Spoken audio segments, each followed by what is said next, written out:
We're coming at you right here from the back porch of the Dixie Chicken in the heart of Aggie Land. Join us and learn about the Galveston girl and the tall cowboy.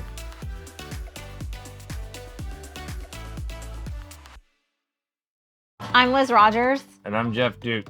And this is episode The Tall Cowboy and the Galveston Girl.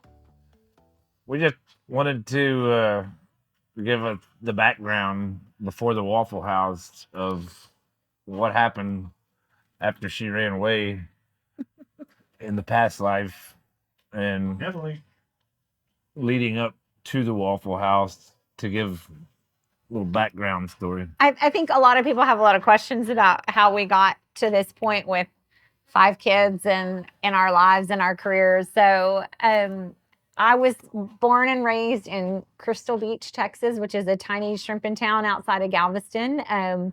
Grew up barefoot on a shrimp dock with very entrepreneurial parents. I have a brother, and we just had a really fun and sort of wild, feral upbringing. My dad was a shrimper, and then he owned docks, and he was a pilot and private pilot that flew. My mom is from the North and New York, and she always just put a really big emphasis on our education and creativity and allowed us to be extremely creative growing up.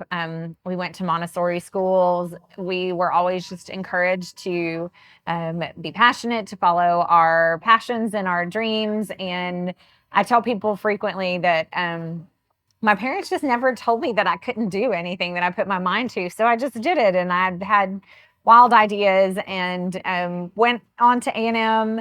I got 2 degrees, my animal science degree that had a marketing option and an ag education degree. And after college, I moved immediately to the Panhandle and worked for the American Quarter Horse Association. I'd grown up with a background in agriculture. I raised animals for 4-H. I showed horses competitively all growing up and rode for A&M's equestrian team. So I got my first job at the American Quarter Horse Association and went west, young man, and headed out to the Panhandle of Texas. Loved it out there, loved working out there, loved the lifestyle, but ultimately really missed my family and moved back to Galveston. I had a really fantastic career in public and private sector communications. I worked for city government.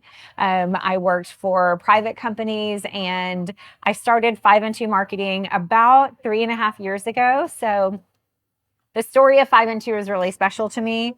5 and 2 is related to the gospel account of the 5 loaves and the 2 fish, and how Jesus was able to turn something extremely meager into abundance and overflow and a miracle just because they had faith in what they had. And he asked his followers to have faith that what they had could feed masses. And so I really love the story of 5 and 2, and I think that it lends extremely well to business. And if you have a dream, that you just have to start somewhere and go for it, and that you have to believe that what you have is enough, which is your faith and your dream. So that's sort of where I ended up. 5 and 2 has been a huge blessing. It has grown beyond my wildest dreams, and we've been able to create really, really beautiful things for so many people.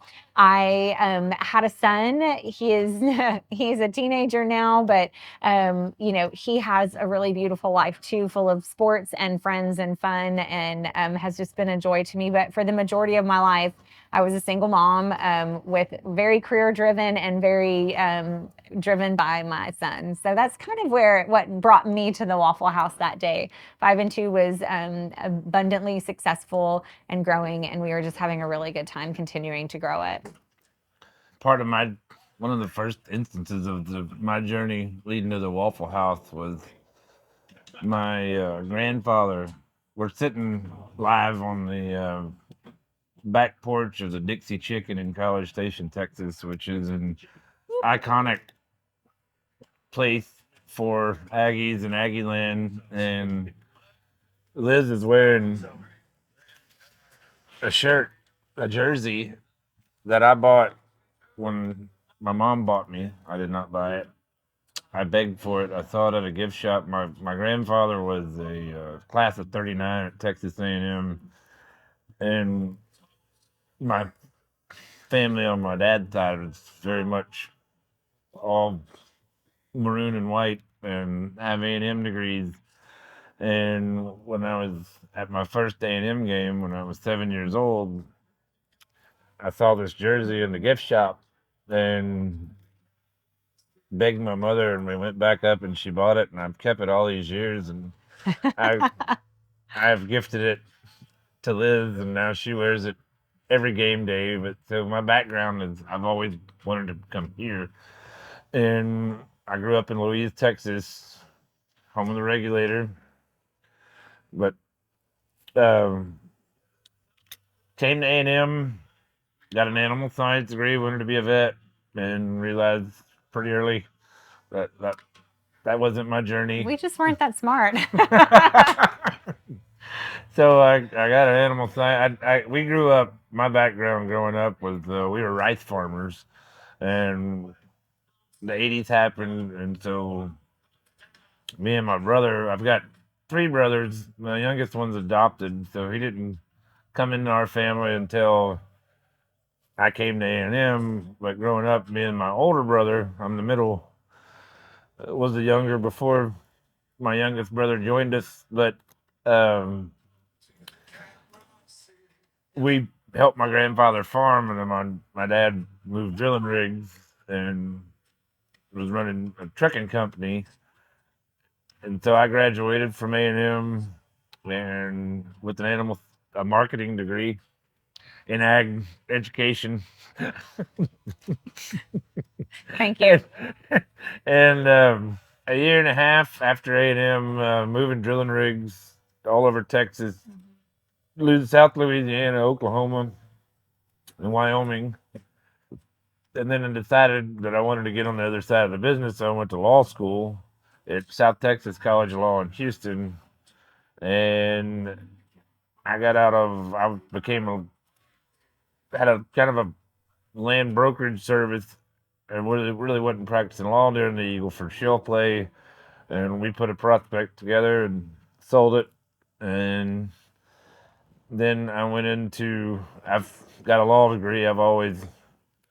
Which today is J.F. Duke and Associates. But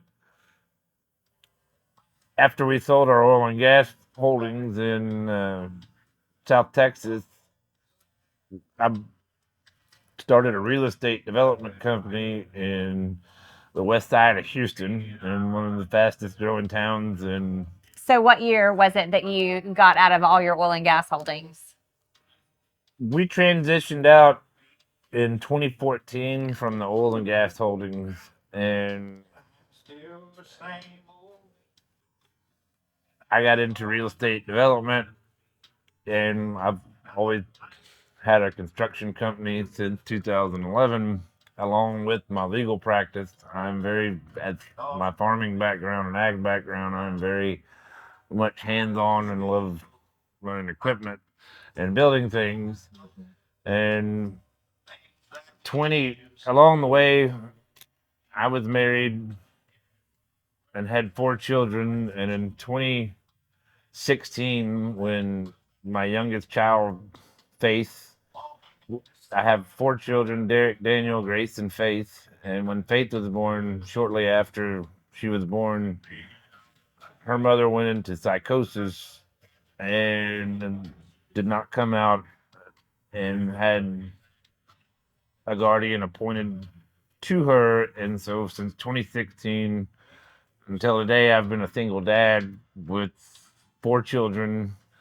And we moved back home to Louise during the pandemic because my mother's a retired school teacher and the schools shut down. And so when I went back home, I reconnected with some old friends, and we bought a piece of real estate and started building a restaurant called The Regulator. And the road to the Regulator set January 5th, 2023 for our marketing meeting. I think that's an important question too, because a lot of people want to know like why Jeff and I have so much in common, and like what are our commonalities. And I think people probably think we're very different, but we grew up with very entrepreneurial parents, very hardworking parents that expected us to work very hard also. We loved livestock. We loved raising animals. Jeff raised steers and everything else under the sun. I raised heifers. We both, just grew up with our hands on a lot of projects and doing a lot of different things. And I think that that's one of the common threads that we have in our relationship now, is that we like projects and we like ideas and we like working on things with our hands and building things. And We both wanted to be vets. we did. Boys and girls. You may And we think both ended up with you ag want to be a marketing vet, degrees. and we both have ag marketing degrees. But I tell you what, like we're sitting on the porch of the Dixie Chicken, one of the most iconic institutions in College Station for Aggies of all ages. But this was a place that really defined who we were and gave us license to put the things that we were passionate about into a career path. And I can't remember a time when I didn't want to be a veterinarian. We were just talking about how I would get for Christmas books on animal care, and I would take notes and make lists and spreadsheets, even at a very young age. But A&M was a place where those skills and those passions could be turned into careers. And we were just so empowered with so many great professors. And, this place is really special to us because it set us on a path of turning things that we loved into a career. So. And then all these years later, we're back here together. We're back here together. So interestingly, we have a standing Friday lunch date right here at the Dixie Chicken. And it's where we come to just sort of like reconnect after a very busy week. We kind of unpack things that have happened during the week and talk about our ideas and all of the projects that are on our path. But I think it's really important, like even as a couple who spends a lot of time together, it's important to carve out that time to be very intentional about your dreams and your path and your relationship and your family, and to have those important talks where you have some margin around that and some space. Coming up next on the 2 and 5 podcast. Breathing Room, a tough conversation. You can follow it on Apple Podcasts, Spotify, YouTube, or wherever you get your podcasts.